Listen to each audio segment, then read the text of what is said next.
live del día de hoy, que cuenta pues con la invitación especial del doctor Oscar Ramírez.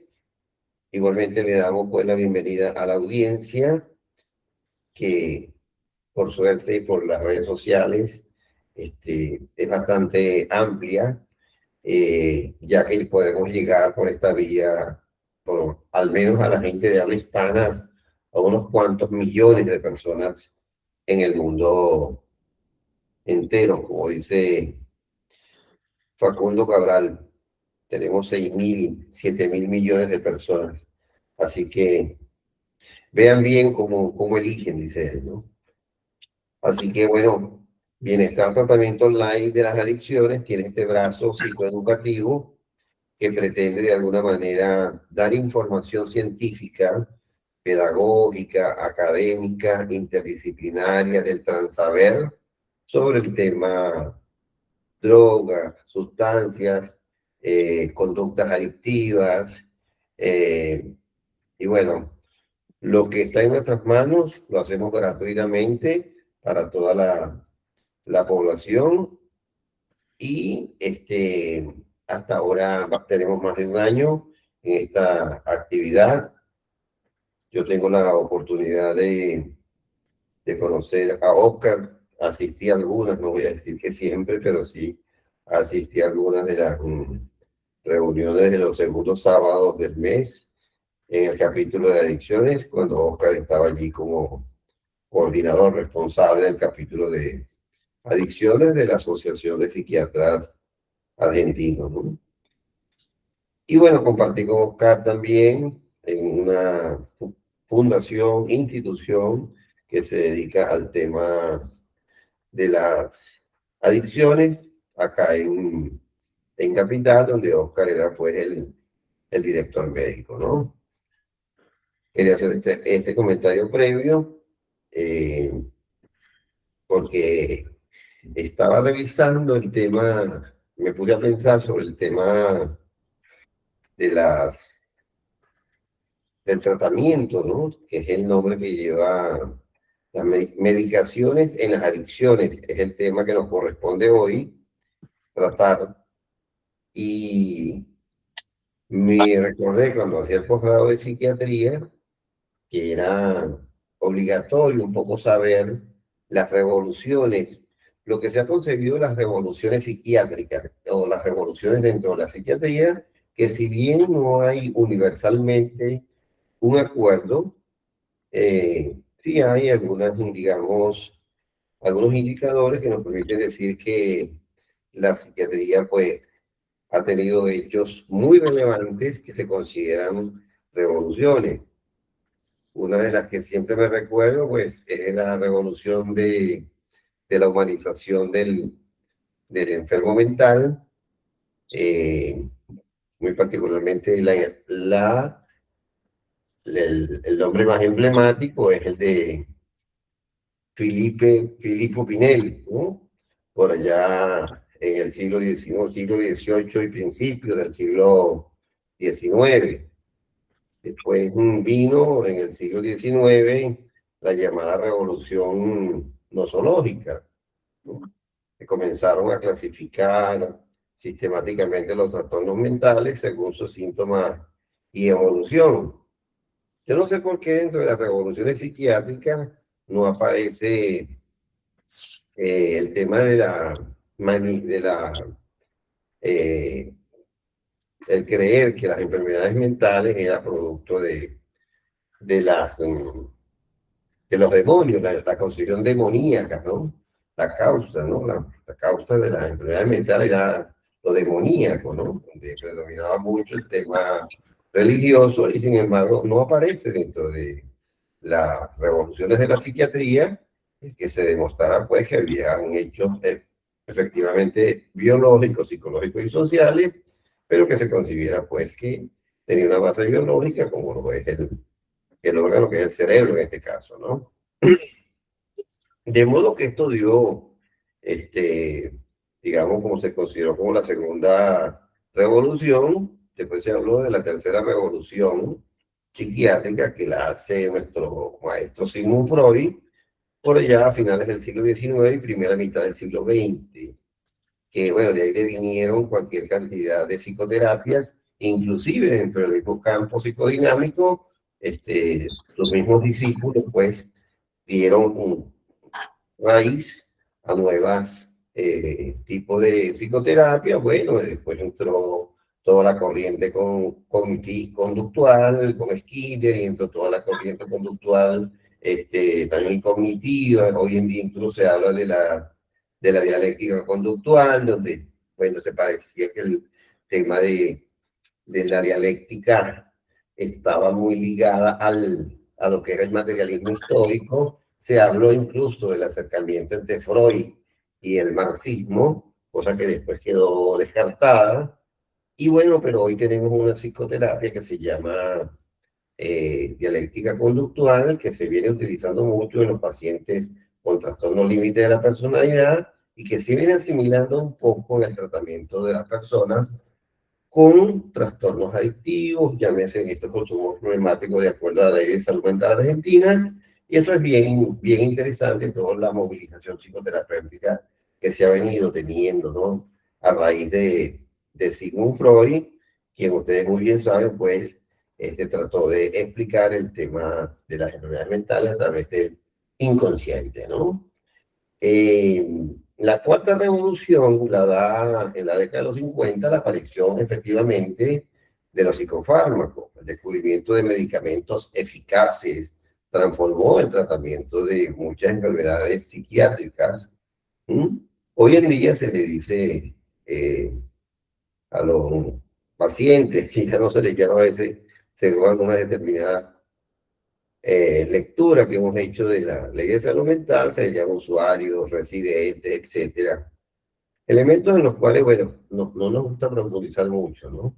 Sin embargo, bueno, aparecieron los antipsicóticos, muy particularmente la clorpromacina, los antidepresivos, los ansiolíticos y estabilizadores del ánimo, que permiten reducir hospitalizaciones prolongadas y mejorar la calidad de vida de muchos pacientes. Y bueno, como dije, un ejemplo histórico es la clorpromacina.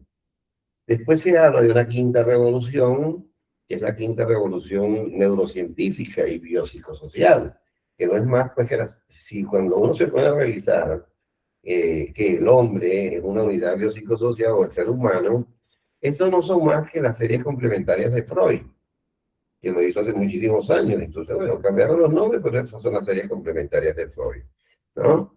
De modo que se ha cambiado mucho de nombre, ¿no? Pero que en el fondo subyacen elementos del siglo pasado y de muchos siglos atrás, ¿no? De modo que estas cinco transformaciones marcaron hitos fundamentales en la evolución de la psiquiatría y siguen influyendo en la práctica clínica y la investigación actual. Bueno, por ello invitamos a, al doctor Oscar Ramírez para que efectivamente nos ilustre pues, sobre el tema, cuál es su posición con respecto a esto.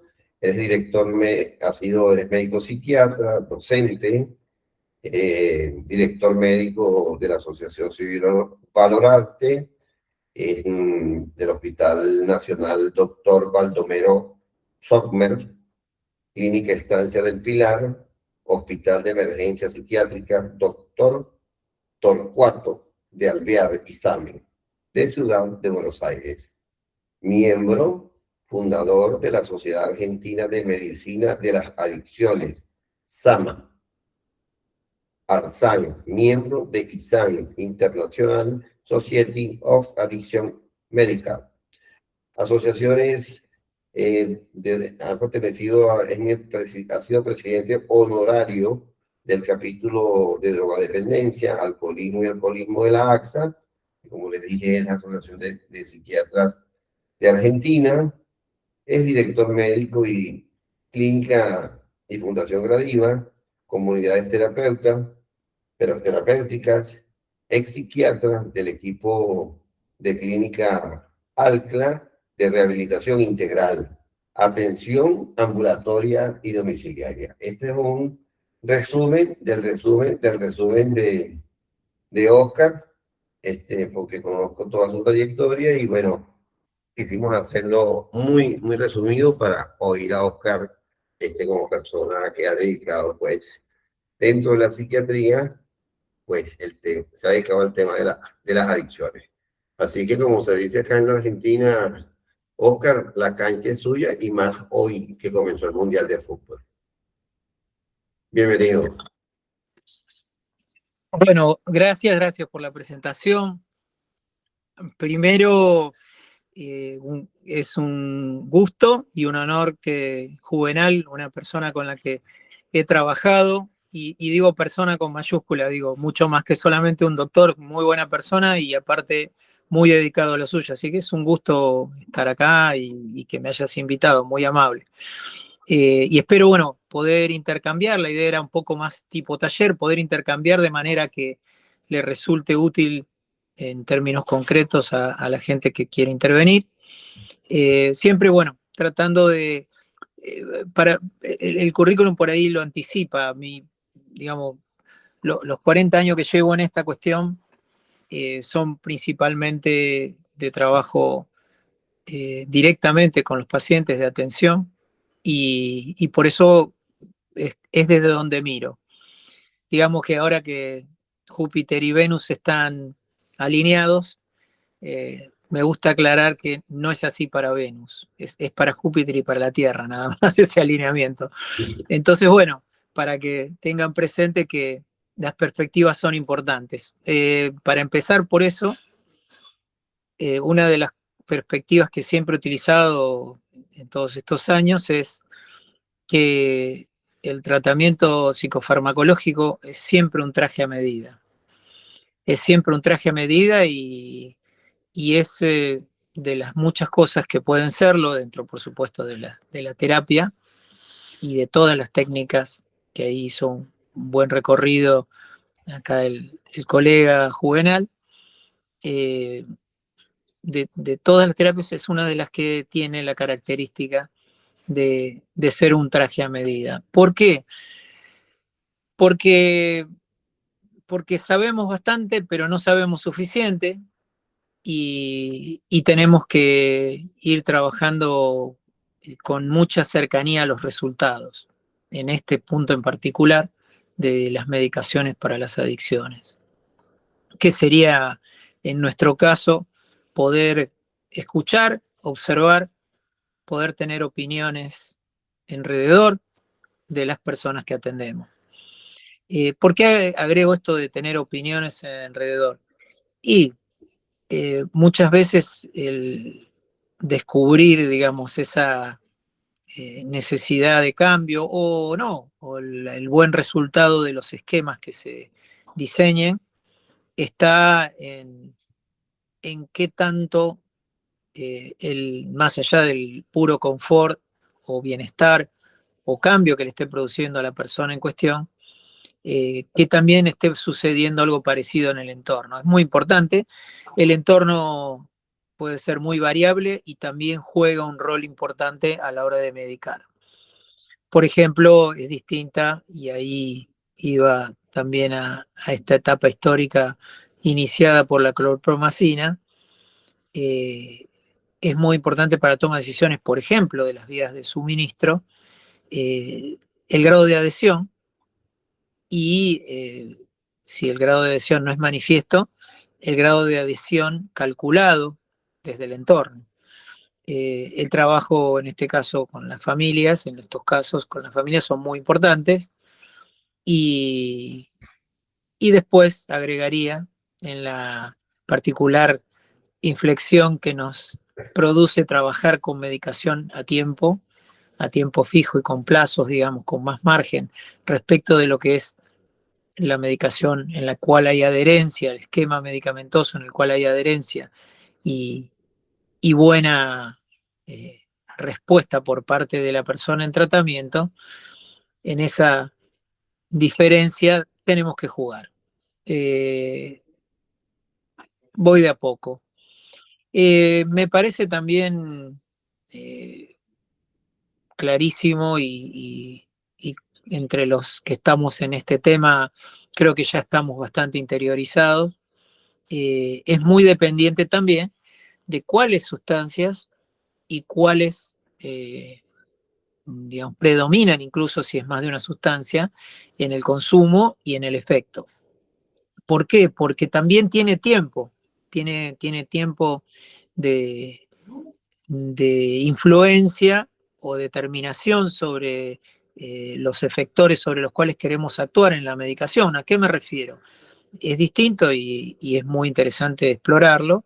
La toma de decisiones en medicaciones que son de medicaciones en pacientes que son de largo tiempo de consumo, en los consumidores binge, es decir, los consumidores con periodos de uso, y en los consumidores permanentes.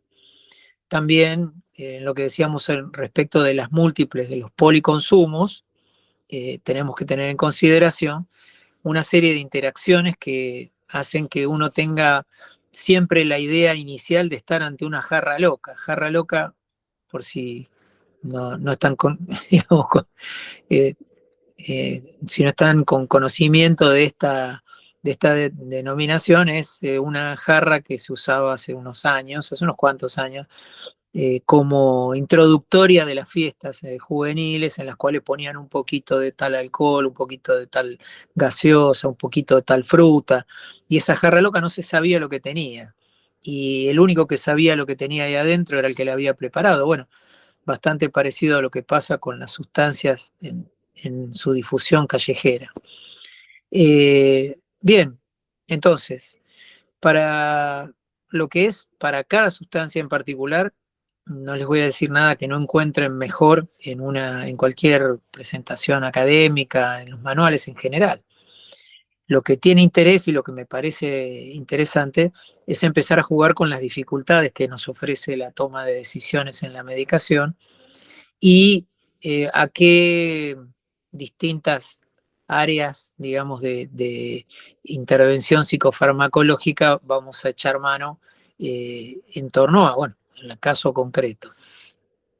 En términos generales, y antes de entrar entonces en los casos concretos y preguntarle a los presentes si tienen alguna posición, algún planteo o alguna pregunta en particular sobre situaciones relacionadas con la toma de decisiones en medicaciones para adicciones. Primero me gustaría por ahí,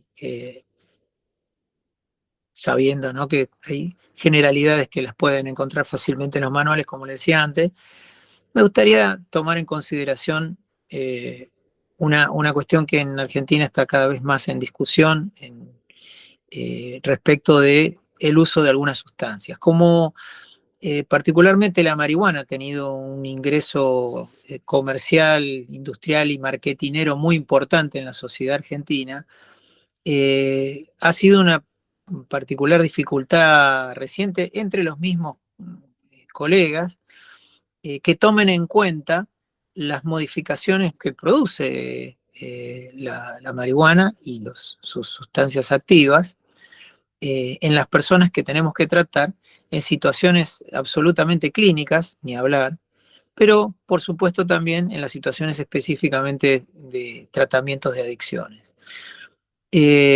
Los marcos en los que tomamos decisiones para seguir avanzando también son importantes porque distinto es el tipo de actuación que se puede tener en un tratamiento ambulatorio que en un tratamiento, aún siendo ambulatorio, con un respaldo institucional, como son los hospitales de día, los hospitales de noche, las distintas instituciones que nos pueden permitir un backup importante y yo diría de buena referencia en los casos más complejos, ambulatorios, y después los que tienen que ver con internación, que tienen distintas alternativas, como serían las que ustedes seguramente conocen, en clínicas generales, en clínicas específicas de la especialidad psiquiátrica, digo, específicas en la especialidad de psiquiatría de adicciones, y después, y no menor por el gran número que representa, por lo menos en la experiencia argentina, de las comunidades terapéuticas y aquellas instituciones que se dedican a modo de comunidad terapéutica, no todas lo son exactamente, pero a modo de comunidad terapéutica sobre los casos de adicciones, como estábamos diciendo recién. Bueno, mi idea era hacer una introducción muy general, digamos un poco tratando de acercar esta idea, pero me gustaría por ahí que podamos hablar específicamente de alguna situación particular que pudieran traer. No sé si alguien tiene alguna situación particular y de complejidad que nos sirva para arrancar y a partir de ella estar hablando de la toma de decisiones en las medicaciones. Si Juvenal, si querés coordinar al respecto, o si no, yo directamente tiro un caso y a partir de ese caso empezamos a hacer esto que propongo.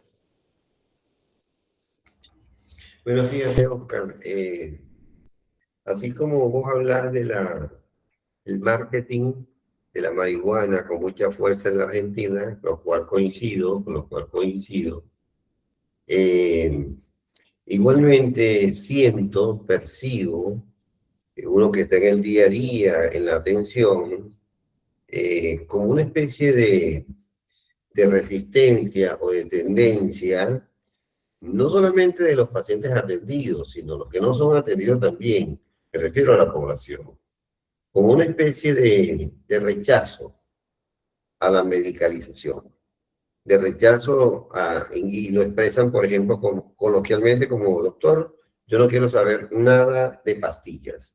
Es algo como que está, mientras antes la tendencia era más, no al rechazo a la medicalización a través de los fármacos, y no me estoy refiriendo solamente a la psiquiatría, sino en general hay como una tendencia a rechazar la medicalización.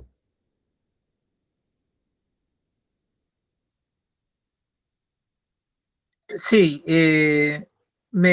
digamos, eso lo percibo, es un hecho concreto y te propongo también que lo mires, por ejemplo, en las redes, que seguramente algo de eso has visto, en los clubes que se generan en las externaciones, no en las externaciones contra opinión médica, se forman clubes, que es más, conozco algunos, me han hecho participar, digamos, me lo han explicado, que hay como páginas, ¿cómo se llaman páginas? ¿Cómo se llaman esos foros? Que incluso hay foros donde ex pacientes peleados con los tratamientos conversan con muchachos, con otros muchachos, otras chicas que están en la misma lógica y se dan mutuamente consejos sobre, qué sé yo, desde cómo engañar a los padres, a cómo pasar, digamos, lo mejor posible la situación ante un tratamiento, cómo rechazar las medicaciones. De hecho, en esos ámbitos es un pensamiento generalizado, justamente lo que estás muy acertadamente comentando. Eh, Son problemáticas que uno tiene que tener en cuenta también la coexistencia en paralelo de posiciones, yo diría casi tribales al estilo, ¿no? De cómo principalmente lo hace la juventud, pero no es solo juventud. eh, digamos, la manera en la que digamos, se puede, por ejemplo, contrarrestar efectos de la medicación, cómo se puede hacer para no tomarla, y bueno, esto me parece que habla, y esto no es de ahora, esto viene sucediendo ya de antes de la pandemia. Eh, Así que yo diría que es algo también para tener en cuenta, porque ahí hay un tema muy social, que es equiparar droga ilegal o droga dañina, vamos a decirlo así en términos generales, con la droga del psicofármaco en su medida y en su marco correcto, ¿no? Yo he visto muchísimo, veo permanentemente situaciones como la que contás y en general el punto de entrada para la medicación es a partir de qué es lo que esa persona supone que necesita o quiere resolver. Cuando la persona es refractaria a eso, habitualmente es porque ya tiene una cultura instalada, como le dicen a la cultura cannabis, si querés, la cultura de las adicciones, porque también sucede, por ejemplo, en la cultura de los consumos de fin de semana, en la cultura de los consumos de las fiestas electrónicas. Tienen una particular, digamos, tendencia tribal a decir, puedo tomar una pastilla, por ese ejemplo, ¿no? Puedo tomar una pastilla de Superman que terminó matando un montón de gente en la costanera norte, pero no quieren, qué sé yo, no quieren saber nada con una medicación que uno pueda, qué sé yo, ni que hablar con antagonistas o digamos, con medicaciones específicas, ¿no? Antagonistas, qué sé yo, opiáceo, antagonista, opioides como el muy utilizada en Altrexona. Entonces, vos le decís eso, que es comparativamente inocuo con respecto a lo que toman el fin de semana y lo consideran no solamente diferente, sino peor. Sí, es parte de la problemática para la toma de decisiones en medicación. Ahí vi que había una pregunta, pero no soy Sí, muy ducho para leerla. te están comentando que Rosa Natalia Cecarone dice, los familiares cuestionan a un equipo con la pregunta ¿por qué está tan dopada? O por ejemplo, también ella misma señala que en particular los familiares tienen más tendencia a la medicación que los mismos pacientes. Con respecto al tema de la, llama de la primera parte de lo que planteaba Rosa, si mal no entendí, con respecto al tema de la medicación. Eh, yo lo que he tratado, digamos, de hacer al respecto cuando digamos, se plantean situaciones en ese rango, es tratar de que se incluya, digamos, a todo el entorno, que se incluya a todas las personas, digamos, que están involucradas y que la persona misma pueda tener ámbitos adecuados. Yo eh, hago parte de mis entrevistas más complejas como una parte de acercamiento a quien consulta, muchísimas entrevistas en digamos, en los bares y conozco todos los bares de la ciudad de Buenos Aires. ¿Por qué hago esta aclaración? Perdón, por ahí si en cierta manera es una digresión. Porque el ámbito en el cual sucede condiciona muchísimo la posibilidad de ingresar en esos distintos, digamos, en esas distintas ventanas que nos pueden estar ofreciendo. Después, bueno, lo voy a tratar de ordenar un poquito a medida que vayamos avanzando, perdón. Quiero dejar ahí lugar para la intervención.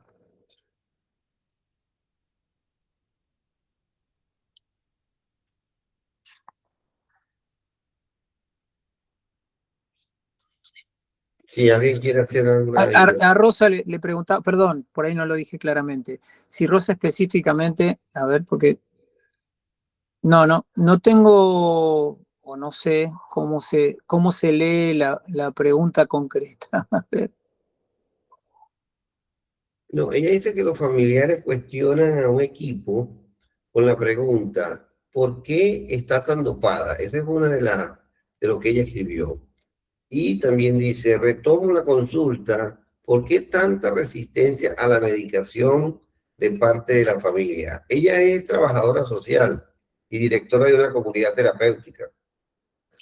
Cuando, por ahí, para decir una cuestión general sobre la sedación que me parece importante que todos tengamos presentes y que la experiencia pone ahí frente a uno muchísimas veces, que seguramente lo han visto todos a esto, eh, las instancias de reparación cerebral son principalmente en términos naturales, espontáneos, durante la etapa del sueño.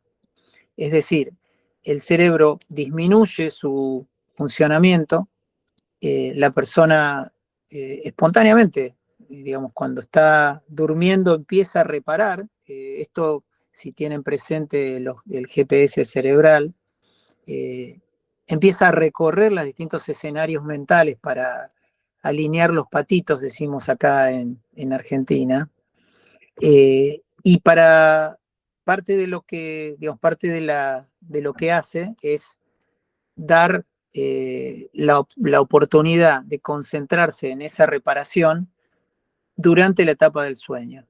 Entonces, esto es parte de la explicación que suelen tomar de buen grado, sobre todo los familiares, cuando uno le explica que la sedación en muchas de las medicaciones es parte del efecto en el cual se busca que haya reparación. Por ejemplo, cuando uno está haciendo modificaciones sobre las vías del sodio-glucosa, la sedación puede parecerse mucho a la que da el atontamiento postprandial, no por la marea alcalina, sino por la inclusión de la glucosa dentro de las células, no dentro de la circulación sanguínea, que es de donde está saliendo. La sedación en términos generales es un índice de que la persona está reparando. El hecho de que, por ejemplo, después de una intoxicación se vayan a dormir los pacientes automáticamente en prácticamente todos los excesos de sustancias, y que esto sea en mayor profundidad, con mayor, es habitualmente relacionado, excepto, qué sé yo, tenemos claras excepciones, por ejemplo, cuando el alcohol produce por su huida de la sangre y por la rápida metabolización produce el despertar, pero en general todas las medicaciones, todas las sustancias dan algún grado de sedación a posteriori después de que han hecho algún daño, porque el cerebro espontáneamente, la persona quiéralo o no, o sea, la persona puede tomar una decisión consciente de hacerse daño, pero el cerebro lo considera un tóxico y por lo tanto va a reaccionar igual, y una de las reacciones que tiene es apocar el funcionamiento general del sistema nervioso, del encéfalo en particular, y dedicarse a resolver lo que la persona complicó con su consumo. Eso con respecto al tema de la sedación, cosa que en la práctica y en la clínica siempre es muy útil dejarle dicho a las familias y al entorno cuando tienen un cuestionamiento sobre la sedación. También hay un montón de recursos al respecto y creo que no les voy a decir nada nuevo. Sí les digo que, bueno, que uno pasa a explicarles que esta sedación es un elemento temporario, que solamente tiene que ver con determinada reparación y determinado tiempo. A mí me gusta manejar también el tema de la sedación en este sentido, en el tema tiempo, con cuestiones perceptibles. Siempre digo, y lo he escrito por ahí en algún lugar, que me pareció muy gráfico una canción de Joaquín Sabina, que por ahí la gente más joven puede no tener muy presente, cantante español, cuando dice que para olvidar un amor, dice, se tomó, le llevó 19 días y 500 noches. Bueno, 500 noches es un año y medio, que es más o menos lo que tarda biológicamente en dejar de estar susceptible a la inmediata recaída en los pacientes de mayor gravedad. No, digamos, doy este ejemplo como uno de los tantos que podrían darse, pero habitualmente lo tomo también para que se planteen el tema del tiempo. Me parece, por el otro lado, que la resistencia tiene mucho de los cambios culturales del momento, la cuestión de los cambios de referentes, la cuestión de la relativización excesiva que digamos, que incluso ha contaminado toda otra serie de ámbitos de la vida social y comunitaria, ¿no? Pero creo que el tema de la resistencia de los familiares habitualmente tendría que estar seguido de un mayor involucramiento. Entonces, si la resistencia no se sigue de un mayor involucramiento, bueno, o le estoy pifiando yo como terapeuta, posible, por supuesto, o la está pifiando el muchacho, la chica, el hombre, la mujer, la persona que está en tratamiento, la está pifiando en cuanto a su retorno a su ámbito. Si la persona es si la persona a la que estamos hablando, digamos, y a quien estamos tratando y de quien hacemos el esquema medicamentoso, es una expresión de las problemáticas familiares, seguramente va a haber una fuerte resistencia a medida que uno vaya llegando al nudo de los conflictos vinculares. Por eso también es muy importante tener presente que no se está medicando solamente a quien está en tratamiento, sino también a todo el entorno. Más allá que algunos familiares puedan necesitar o no medicación. Sí. Oscar, te saluda de María Branco de Uruguay, te saluda. Y bueno, Mucho gusto. el doctor Alexis Ocanto, médico psiquiatra venezolano, pide el derecho de palabra. Buenas noches, Alexis. Buenas noches, ¿cómo están? ¿Cómo les va? Saludos. Buenas noches. Bueno, mira, aquí oyéndote, una de las cosas complejas y complicadas es la medicación de este tipo de pacientes. Una manera de orientación en la manera en que uno aborda esto. Una cosa es el paciente recién llegado al sitio de tratamiento, que generalmente nunca es voluntario. Siempre hay algo que lo lleva, hay alguien que lo lleva y que muchas veces para complacer. Ese caso es relativamente sencillo para manejar, pero está cuando llegan intoxicados, generalmente como llegan a los centros, ya allí hay un tipo de medicación para el manejo de abstinencia. Allí el tratamiento que se utiliza, por supuesto, tiene que ver con el tipo de sustancias involucradas, la edad, el sexo, patologías asociadas. Y una vez que se supera el síndrome de abstinencia, entramos en la etapa de ajustar la medicación una vez superada la abstinencia.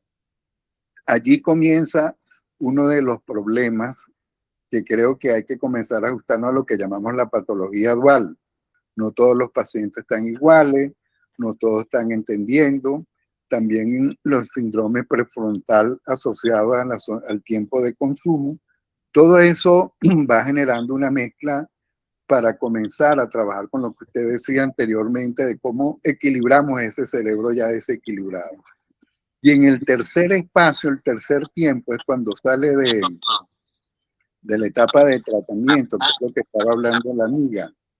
Cuando tú te tienes que llevar medicación para tu casa, hay un nivel de resistencia por parte de familiares y por parte de los pacientes, porque en alguna otra forma no quieren mantenerse medicados allí, porque en mi caso me he encontrado familias que dicen, yo soy antipastilla, en mi casa nadie toma pastilla, y este caso, ¿cómo voy a mantenerlo?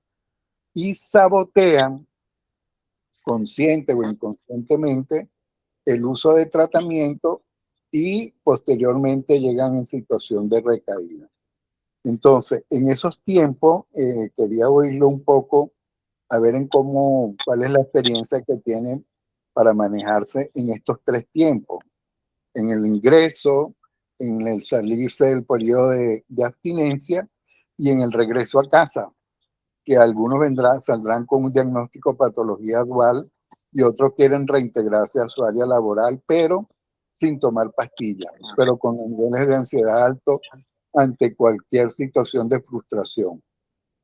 Porque también es cierto que en los centros de tratamiento los tiempos están dedicados a manejar lo que tiene que ver con la parte adictiva. Y esa patología de base uno la deja para trabajarlo afuera, pero muchos egresan porque ya están, como ellos mismos dicen, yo ya estoy listo para ir para la calle. Y la experiencia dice que nunca están listos y siempre regresan otra vez en recaída. Bueno, quería ir un poco su experiencia en ese sentido y bueno, es lo que quería comentar allí para abrir debate. En el ingreso, cuando se trata de una situación involuntaria, es por supuesto totalmente diferente el abordaje de cuando es una situación voluntaria. Cuando es una situación involuntaria, lo primero que uno tiene que balancear son los riesgos que puede crear en forma previsible o imprevista la persona en tratamiento. Eso sería, digamos, respecto del tema del ingreso, la razón por la cual esa toma de decisión puede ser crucial para cómo luego lo trabaja. Eso, digamos, el ingreso siempre genera el desafío de elegir bien cuándo y cómo incluir a la familia. Y con respecto a las medicaciones, siempre creo que hay que jugar en una gradualidad que tiene que, en muchos casos, empezar arriba en el ingreso involuntario, muchas veces empezar abajo, o sea, por lo bajo, con las medicaciones en su faz más tranquila, en los ingresos voluntarios, y que tienen estas aversiones o esta diferencia o esta resistencia que estábamos mencionando. Creo que hay que jugar con las distintas vías, digamos, de aplicación. Por ahí a lo mejor con una buena comprensión de la situación previa, si esto marcha hacia la dualidad, si hay suficiente información, incluso si es una persona que se conoce, probablemente sea el mejor momento apenas la persona ingresa para empezar un trabajo con medicación de depósito. Por eso decía antes el tema del tiempo. Para Argentina tenemos opciones medio complicadas porque el haloperidol, aparte de la mala prensa, corres el riesgo de tener un resultado de efectos no deseados en el primer momento. Entonces, y ahí sí pongo nombre, yo prefiero el suclopentixol antes de utilizar el haloperidol, justamente porque habitualmente no llegamos tan profundo, es más antiimpulsivo comparativamente, pero no me da los efectos tan rápido, por lo menos indeseables del haloperidol, me da más margen para trabajar con los antagonistas de esos efectos no deseados. También en concreto, si yo tengo una clara historia de disociación o elementos que me hacen pensar que no son fenómenos proyectivos, productivos, sino que son fenómenos productivos, vamos a decir, propios, positivos, negativos o generales relacionados con el consumo, pero también con un cuadro psiquiátrico, digo, en la previa, y por ahí tomo las decisiones de la risperidona a los 15 días o de la paliperidona para el mes, 3 meses y los largos plazos.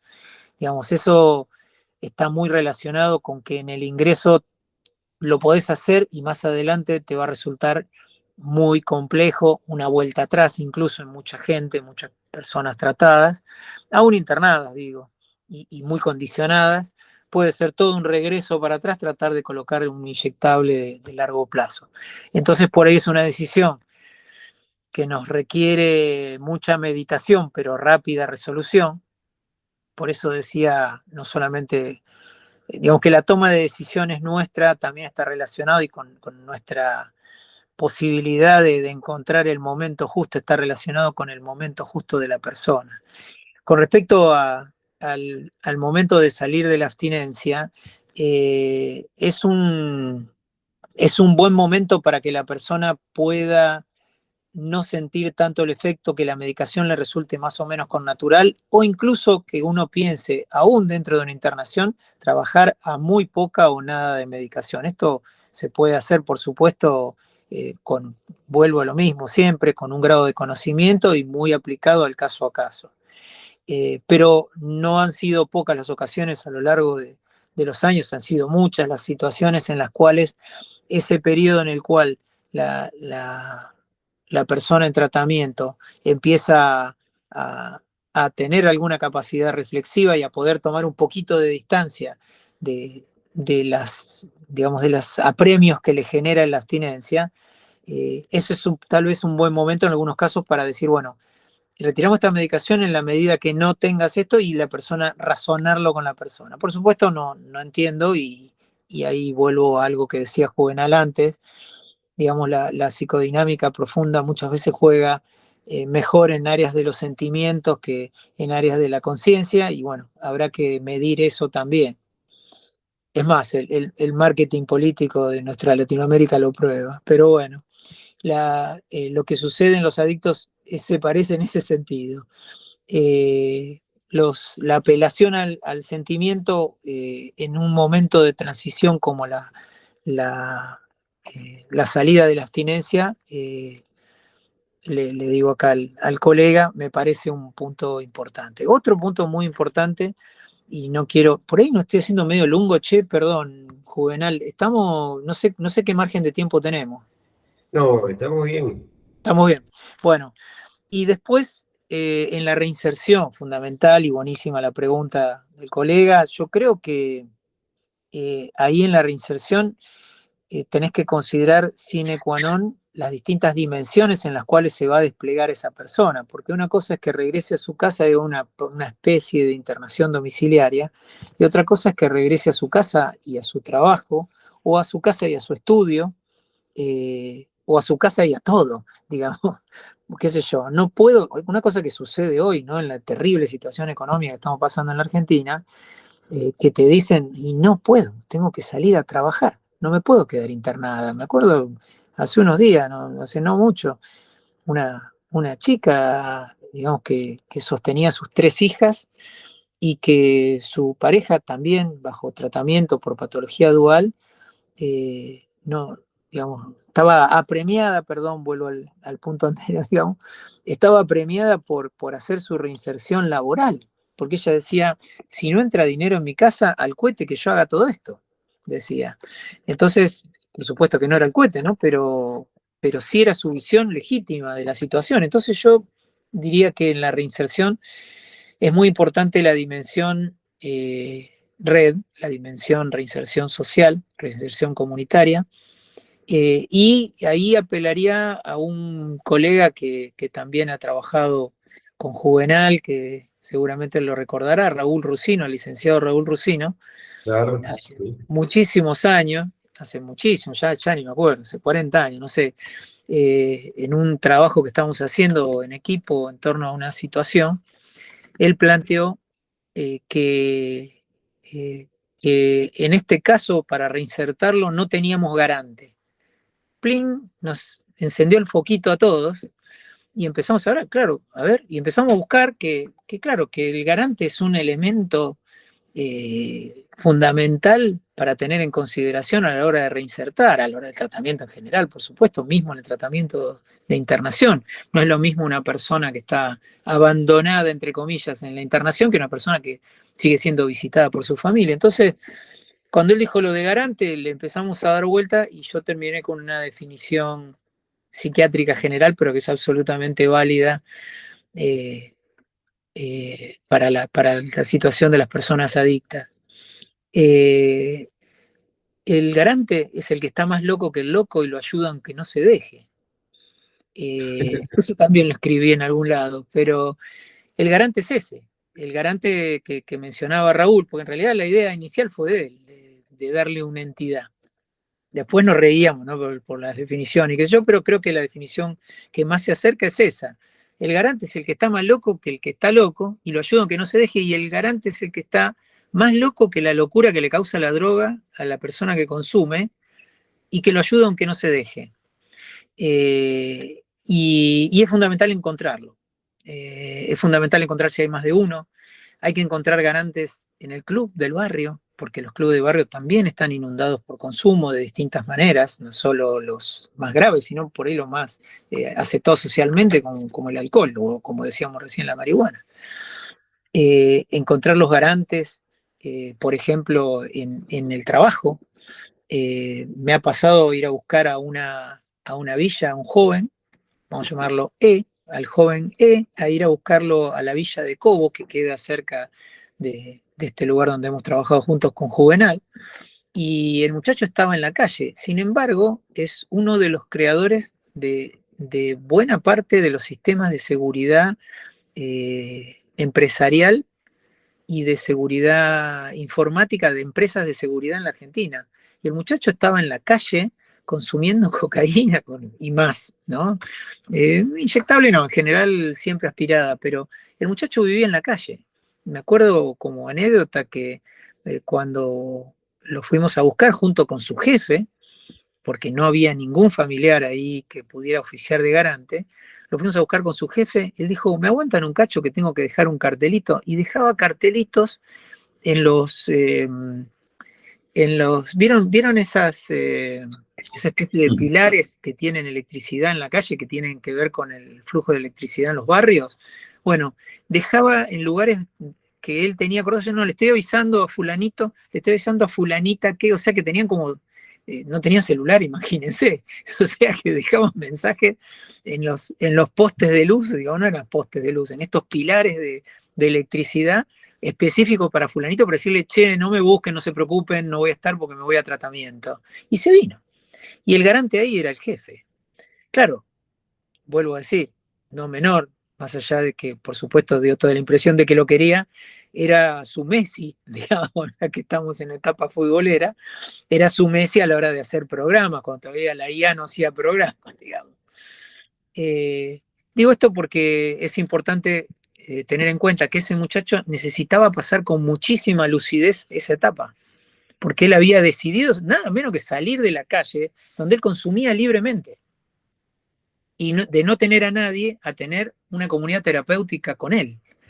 Que le gustó y no le gustó, pero eso hizo que él tuviera una adhesión muy larga, muy buena y que ese tratamiento le sirviera por años y años.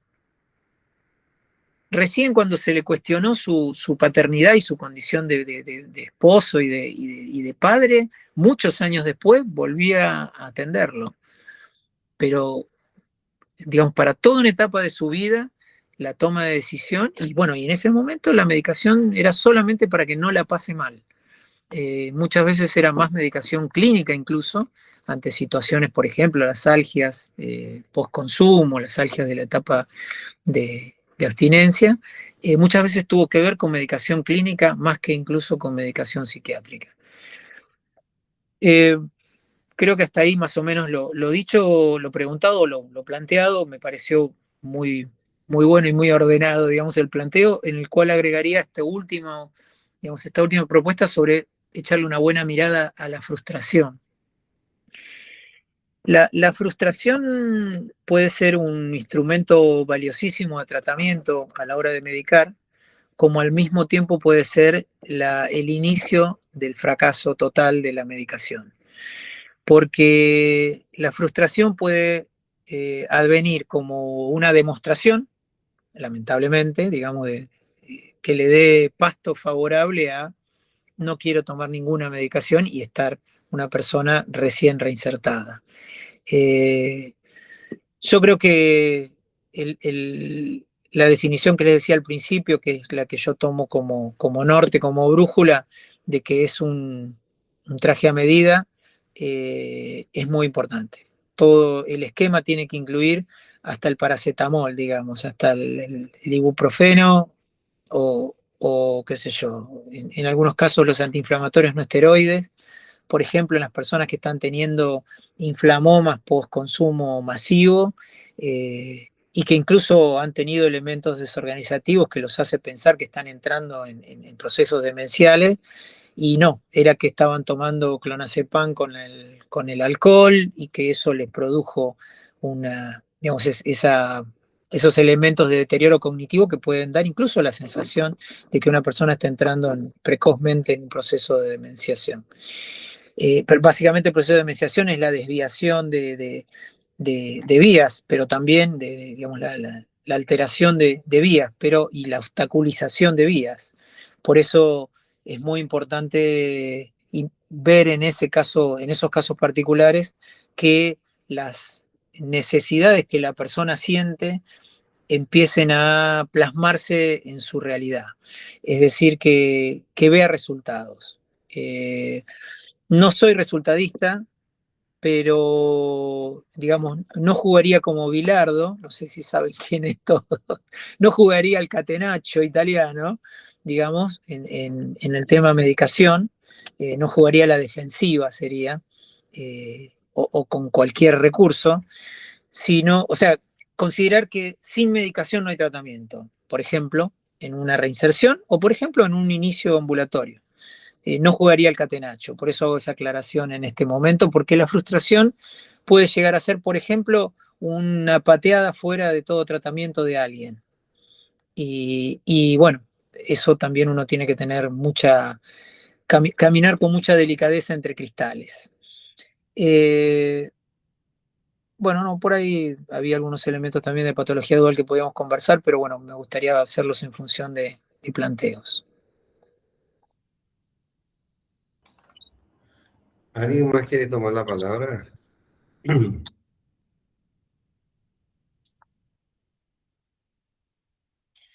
Fíjate, Oscar, es muy frecuente encontrar que cuando los chicos o las chicas son internados en centros psiquiátricos o clínicas psiquiátricas, quien sea por la razón que sea, por riesgo para sí mismo, para terceros, pero son consumidores de sustancias.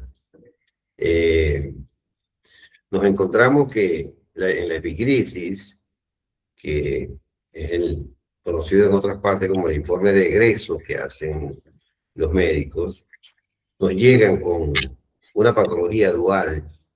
Y generalmente esa patología dual es consumo problemático de sustancias o un F19.2 de lo que era el DCM4 de varias sustancias y al mismo tiempo un F20.0, esquizofrenia. Es muy frecuente encontrarlo y cuando uno le pregunta al paciente, a la persona, ¿alguna vez tú tuviste alucinaciones, ideas delirantes, sin consumo? Dice, nunca. Y fuera de consumo, ¿tuviste ideas delirantes, alucinaciones? ¿Te creíste Dios? ¿Te creíste el enviado? Nunca. Y eso es muy frecuente en la práctica clínica. Te digo esto como una manera de ver, digamos, cómo hemos tenido que quitarle el diagnóstico primero de la esquizofrenia a una persona que consume sustancias. Y nos llegan medicados para esquizofrenia, inclusive. Yo no digo que no se coloquen antipsicóticos si un paciente está psicótico, porque antes no era la sustancia, pero nosotros hemos visto muchos casos de psicosis anfetamínica, por ejemplo, o derivados de la anfetamina, por ejemplo. Pero después que se va la anfetamina, se va el cuadro, el brote psicótico, ¿no? Entonces, no hay una sobrediagnosticación, si es el término vale, y una sobremedicación en estos casos cuando realmente no tenemos elementos suficientes para hablar de una patología dual, muy particularmente en la esquizofrenia.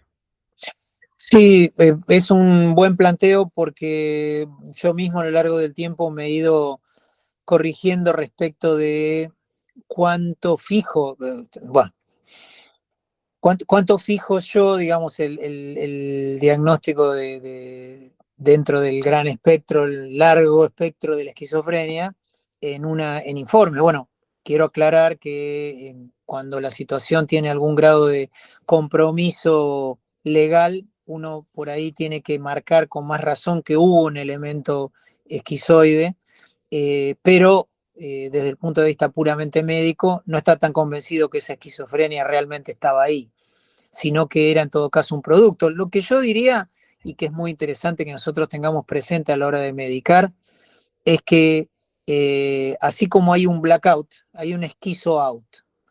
Es decir, por ejemplo, los consumidores de ketamina para bailar y disociarse, están buscando disociarse, como el blackout está buscando borrarse del planeta, digamos, y no saber lo que hizo.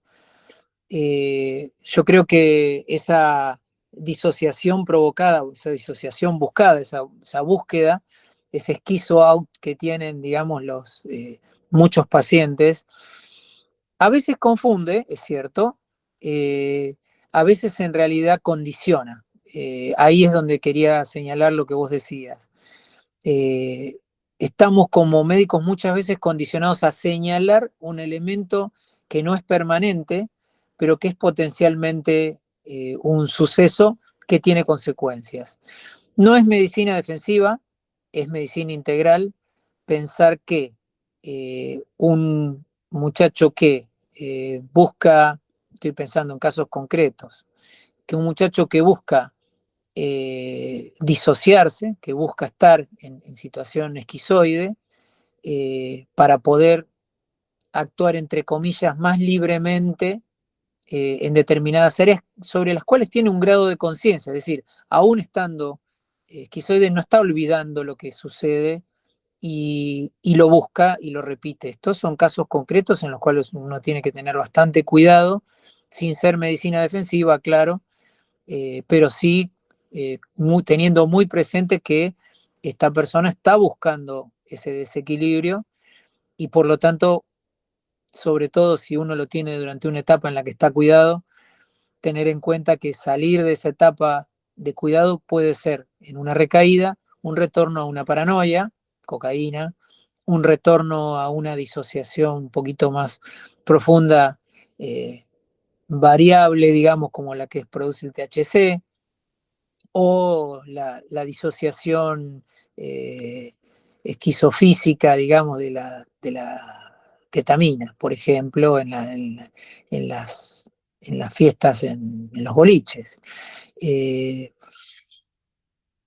mm, Ahí juega mucho otro elemento también que hay que tener en consideración, que es por qué interpone entre su persona y las relaciones con otros la droga.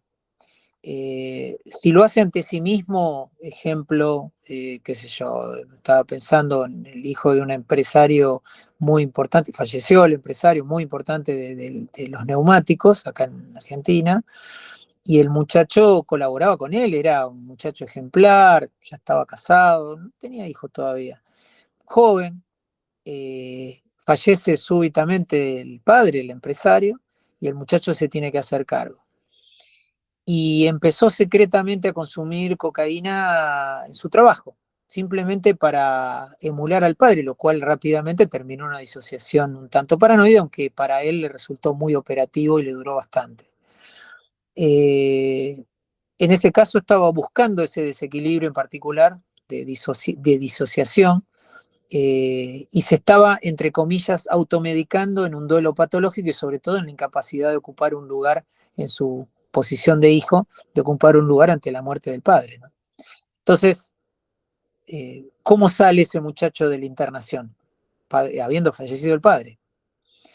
Y yo creo que ante la responsabilidad que tenía por delante no es menor, pero no deja de tener algún grado de responsabilidad el muchacho o la chica que se va a un barrio humilde, a vivir en una casucha pequeña de 2x2, de 4x4, y donde tiene que vivir con toda la familia entera descansando en el mismo lugar.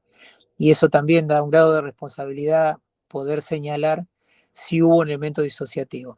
Creo que por esas razones, tal vez más por la medicina defensista, y sobre todo por muchas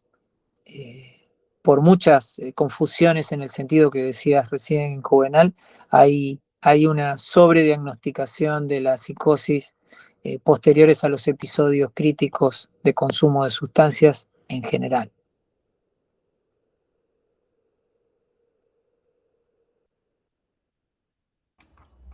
Bien, bueno, ahora sí estamos un poco cercano a la hora.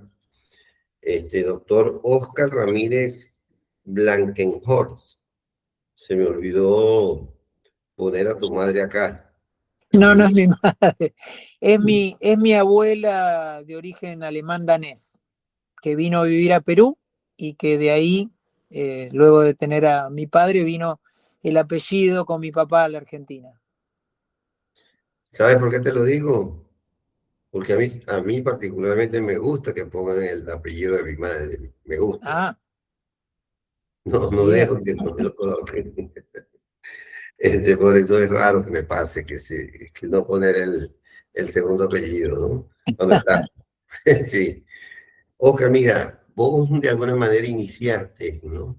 El tema diciendo la medicación en las adicciones, palabras más, palabras menos, es como un traje a la medida, ¿no? Como para cierre o como para reflexión o como para dejar abierto esto todavía. ¿Vos nos podrías decir un poco más sobre esto? Y así cerramos tu intervención, tu presentación. Mira, la idea que es un traje a medida tiene que ver con varias dimensiones, con la dimensión biológica en primera instancia, porque esa es la que estamos obligados. Estemos en el equipo que estemos, los médicos y los médicos psiquiatras estamos obligados. Si somos psicólogos, digamos, tenemos otro rol, digamos, los psicólogos ocupan otro espacio muy importante y necesario, y desde ese lugar tienen que tener absolutamente presente los elementos neuropsicológicos que condicionan su propia intervención y la intervención del equipo completo. Yo agregaría que es también un traje a medida en los colegas de trabajo social que tienen que ver la red, los recursos con los que cuenta, la manera en la que puede hacer uso de las herramientas que se le prestan. Esto también es un traje muy a medida, tan a medida como lo es socialmente con personas que no tienen ningún problema con las adicciones, sean psiquiátricas o no tengan una problemática psiquiátrica. Les ha pasado seguramente a todos ustedes que han tenido personas que no tienen ninguna patología psiquiátrica y que la droga es un elemento que pasó por ahí, que ha estado ahí y que no es ni siquiera el problema principal. También es un traje a medida tomar decisiones de la medicación, porque uno tiene que tener en consideración lo que la persona considera que es su recreo de fin de semana con alcohol, o su recreo de fin de semana con marihuana, o su permitido mensual de cocaína. Digo esto porque es parte de lo que uno ve hoy día. Entonces es un traje a medida también, y a mí me gusta mucho trabajar con terapistas ocupacionales, con acompañantes terapéuticos, con personas que están directamente relacionados con la cotidianeidad y lo físico de la persona. Es un traje a medida porque no hay otra manera de hablar en equipo que entre sastres, digamos, como si fuéramos sastres de esta, digamos, de esta artesanía. No tiene manera industrial de ser tratado. La única manera industrial de ser tratado es la generalidad de la problemática, que lamentablemente es lo que menos ha sucedido en la Argentina en las últimas décadas. Digamos, es la única posibilidad de pensarlo en términos largos. Fuera de esos términos largos, creo que los que nos tocan habitualmente y en los que tenemos mayor responsabilidad en todas las profesiones del equipo es en hacer las medidas para ese traje e ir cosiendo el traje aunque se descosa, si sirve la metáfora.